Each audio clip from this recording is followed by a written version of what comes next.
ঘড়িতে সময় এখন ঠিক 9টা 8। আমরা হাওড়া থেকে 532 কিলোমিটারের যাত্রাপথ সম্পূর্ণ করে এখন এসে পৌঁছেছি বিহারের পাটনাতে। পাটনা আসা মানেই আমাদের কাছে একটা জিনিস যে পাটনার পেয়ারা খাবো।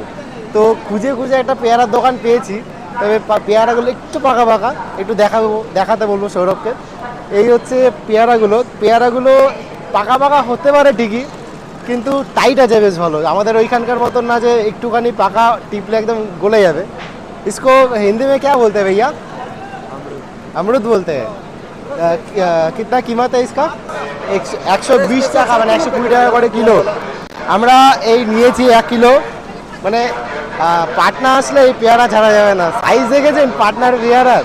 এর জন্যই বলি পাটনার পেয়ারা বিখ্যাত। কিন্তু এটা এখন আর খাবো না, রাত 9টা যেহেতু বেজে গেছে, এখন রাতের খাবার খেতে হবে। রাতের খাবার খেয়ে কালকে সকালবেলা এই পেয়ারা খাওয়া হবে। মাত্র 10